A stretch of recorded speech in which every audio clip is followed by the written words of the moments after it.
Good morning, everyone. This is Coach coming at you with Untouchable Customs and another video. We're not going to be working on Jock today, but I am going to bring you a video of an interview that I did with my dad a few months back in regards to when he drove the Bee. So I'm here today with Ed Anderson, my dad, and we are going to talk about how he came to get this 1969 Dodge Super Bee, which I think is an interesting story. And I was asked by a good friend of mine, Greg Qualls, to talk to my dad about this story a little bit. So, Dad, can you? How did it all get started? How did you become to purchase the Bee? I know I have a great grandfather, I had one, and your grandfather was a Mopar guy. But when did you get your first Mopar?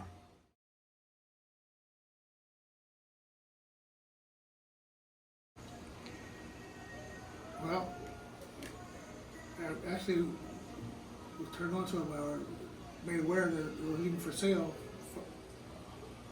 from a friend of mine called Levi. I remember Levi.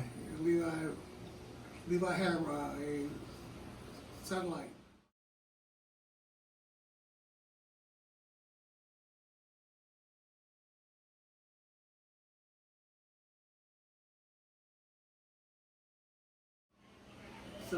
Satellite blue. B5 Blue. I remember that. And we ride around it. I'm not sure if it was it wasn't a 383. Whatever it was fast. Well, didn't he say he put a 440 in it, whatever he had, and I just know he always had the needle buried at 100 miles an hour. Yeah. Everywhere he went. Yeah. And so he told me, he says we were kind of good buddies. He said, well, there's this car over in Panama sitting in this guy's yard with a for sale sign on it. So want to go check him out? I said, well, let's go see. Let's go look at it. So we went over there to the town next to Jamestown, New York, to a town called Panama, New York. Okay. And there, sitting on the corner was this 69 Dodge Super Bee. Wow. And it was for sale. The guy was asking $750 for it. Was it a running and driving car? And it was right. We drove off from there. Oh, wow. 383. So then Levi started going around town picking races for me. Oh. Because I wasn't as into it as he was. Right. So first thing he wanted to do was change the carburetors. Okay. He wanted to change the carburetor on. That thing, he wanted to put and all his ideas come out of my pocket. Right. But I had fun with it, and he went through a couple of different manifolds, tried to make it faster. Had a 6-pack, tried that. Oh, wow. Next thing you know, we tried a dual point distributor, a Malley dual point distributor, put that on there, and it became my only car after a while. Okay. But Levi was probably the biggest inspiration I had to buy the car and to try to make it go faster and faster. So I remember you gave me some paperwork on it. I remember I think you borrowed the money from the credit union or something? Yeah, the Cummins Credit Union.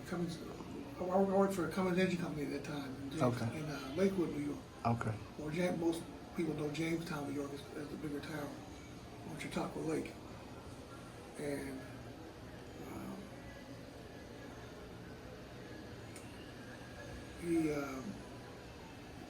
I worked in human resource. I was in engineering at the time. Okay. First started working there. And they had the Diesel Workers Credit Union. Bart got a loan for, I believe it was $500. And I had $250 put out of my pocket. So get that money, those funds put together, went in and bought it. It only took like a day or two to get the money. Right. Wow. So you said Levi was picking races for you. So did he actually drive the car and race it, or? Yeah, he would. Okay. So where did the 440 come from? Because I remember by the time I came to visit you in Jamestown, I don't know if somebody was talking about a 440 Interceptor. Was it in Levi's car or your car? It was laying in the garage, I believe. Okay. And he told me we should put that in your car. It was laying in his garage. Yeah. Yeah, but he didn't put it in his car. He put it in mine. Okay. His car was a grandma's sleeper car. Yep, it was. And I had hood scoops and Right. stripe on behind and maybe a bumblebee on there. So mine was a racing car. But we never lined them up nose to nose to see Whose car was fastest? right. We didn't want to do that. So did you ever race the car yourself? Yeah. Okay. Raced a few times. Matter of fact, one of the last races I remember, I got beaten in it. Oh, wow. And what happened was the vapor locked. Okay. The guy, I was winning the race, and so then the vapor locked, and the guy came past me, and I had bet my last $400. Oh, wow. I lived in Cleveland at the time, and I had driven the car home to Chicago. And this was going to be my gas money on the way to get home. Oh, wow. And guess what? You lost it. Lost the race. I had no gas money. Oh, no. Yeah. Oh, So, wow. I borrowed the money from my mom, Okay. and made it all back home. But very few people knew about that, because I had out-of-state plates. So nobody knew me from Adam, Right. and so I didn't have much shame. And There was an Illinois place on it at the time, right? I think so. Yeah. Yeah. We went through quite a few license plates on that car. Yep. I know I saw New York and Illinois. Was there another one in between? I don't think so. I don't know if I ever registered in Connecticut. I had a Connecticut driver's license, New York driver's license, Didn't your license get revoked in Illinois Illinois and Connecticut. for speeding? Yeah. Oh, wow. So what happened when, I remember in was it 1985? I don't know how it came to be that you said you were going to give me the car for my 16th birthday, but and I remember sitting on my mom's porch waiting for you to come, and you never showed up. Kind of tell me what happened with that whole scenario of why you didn't show up. I didn't find out for years later, but how did that whole thing come about? Because I never really heard what happened. And I'm not sure what happened for sure, other than the fact that your mom got involved, Right? and she said, I don't care how you do it or what you do, but he can't have that car. I don't want him to get killed driving that car. So So she thought it was too much car for me. too much of a car. Yeah. Yeah, that I was was. still crazy, wild and crazy too, with it. Smoking the tires and driving over 100 miles an hour. How many sets of tires did you go through? Because I didn't go through very many, very many. yeah, Because the tires that I own right now, are still the same ones. sales I bought, Firestone N50. And 5015, I believe. Yeah. So you didn't bring it to me, and what year was it that you moved to Maine? Because you took it with you to Maine, and by that time, was it still running when you went to Maine, or was it not running? It wasn't running because I had to crack the block. The block had cracked when I left in Ohio. When I moved from Ohio to New Haven. Okay. Yeah, I went New Haven. I would thought you went from New Haven to Ohio. New Haven to Portland. Right. And it had a crack in the block at that point in time. Okay. One of the water jackets got cracked because I didn't drain it when the freeze plug didn't. It froze. It also cracked the block. Okay. So it wasn't running when you moved to Maine. And But I had a whole new engine though. I had a new engine, new camshaft, crankshaft, all pistons, the whole shot to put it back together. And just never. Matter of fact, I had 2 or 3 blocks. I had a 383 block, I had a 440 block. oh wow. These are all these parts that I had left in my collection. Okay. And when I sold the car, I sold everything. The guy told the guy to take it everything out of the garage. So what made you sell it? I know you said it sat in the driveway for a few years. It just sat in the driveway. I didn't want to mess with it anymore. Got kind of disappointed by it. And an opportunity came by to sell it. And as a matter of fact, I sold it to build a deck onto my house. And every time I go past that house, I see the house is still there right now. Mm-hmm. So it reminds me to be every time I see that deck. And so you knew, when was the first time how long was it? Because I remember I came to visit you one time and you asked me if I wanted to go see the bee, and it was at a place called Mopar Heaven. And how many years went by before you saw it for the first time, where to the guy you sold it to? Because I want to say I came to visit you and you sold it in 1993, right? I believe that's what the bill of sale says. Yeah, okay. It says you sold it July 3rd, 1993. And I want to say I came to visit you. Kim said Lamont was 3 years old, so that would make it 96 or 97. So would that have been the first time you might have seen it after that? Probably. And I just remember he kept saying that. Now did you sell it to Rick or did you sell it to Troy? Who came to pick the car up? Or both of them? Did. Okay. Yeah, they both came. Because on the bill of sale it doesn't say anybody's name. It just says to whom it may concern. Yeah. Do you remember selling it to him with a title? I believe I did, yeah. Because they can't find it.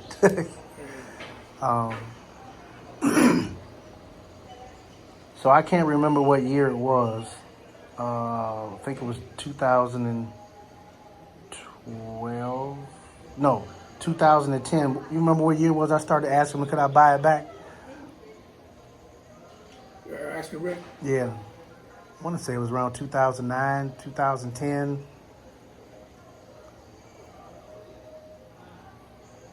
Probably.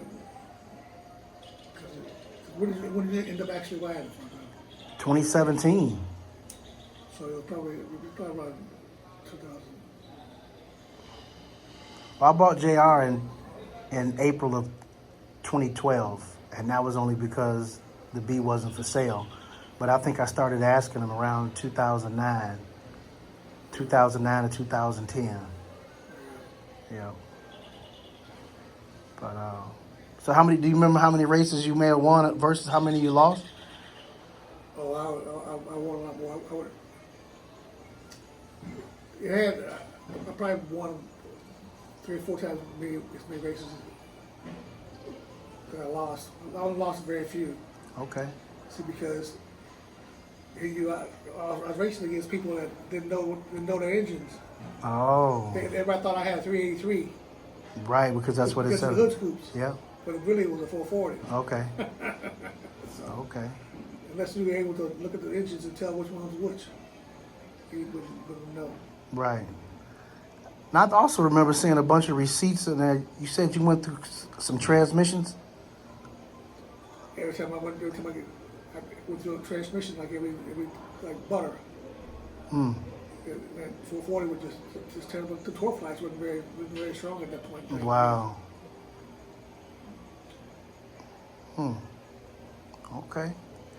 So in 2017, I remember you said you got a phone call, and you called me. Do you remember that day when you called me and said, "Man, I got a phone call today"? It was in July of 2017. And when you told me you got the phone call, I said, let me guess, he wants to sell a car. You remember that? You know? I'll never forget that day you called and said, man, I got a phone call today. I said, let me guess, he wants to sell a bee. He said, how'd you know? And then I flew out there in July, and we went to see it and made a deal for it. I tried to buy it back for the price that you sold him, but that didn't work. Yeah. So he said that he was supposed to sell that car as a package deal. You remember that? Yeah. He sold Three it. other cars. Yeah, and he left the bee, and the guy never came back and gave him the rest of the money. So that was the reason that he said he had to get $5,000 for the bee versus what I paid, what you sold it to him for. Yeah. So, but I'm hoping we get started on it real soon. I would drive it the way that it is if I could, but the back of the car is just not safe to drive. Yeah. It's just so rotten. Yeah. So, but yeah, so Except for the suspension parts. the air's still in those shocks. You believe that? Yeah. And the leaf springs are still Yep. custom made on Jamestown. So those aren't stock. No, Because I know one side has like 7 on it, seven and to 200. and like 3 on the other side. Was that like a launching thing or something? Yeah, but I think it's more like 7 to 11. Oh wow, There's a lot on one side. There's like 2 more on one side than the other side. twice as many. No, 2 more, 2 extra leaves. Oh, now was that to prevent it from twisting or something? What was the reason for that? Yeah, keep it going come straight out of the whole Levi's there. Oh wow, so that was one of his tricks. Yeah. How about And Levi? they made the custom made U-bolts with pieces of steel and bent them on a machine. Oh wow, Threaded the bolts, threaded the when you look at them, you see the U-bolts are probably about, well, I go this way. Probably about that big around and not this deep. okay. Well, so that was one of Levi's ideas. How about him with his racing? Do you remember? Did he race a lot too? Yeah, but he picked races where he used my car to drive. Oh, I thought he put a 440 in his car too. He never did. Yeah, he did. Okay. He finally did. All right. Well, thanks, man, for the questions. I mean, the answers. And like I said, Greg will be asking you about some more, probably same roundabouts of questions. Yeah. But hopefully we can get this car together and go for another ride in it, right? You know? Hey, hope Yeah. so one day. Yeah. Yeah.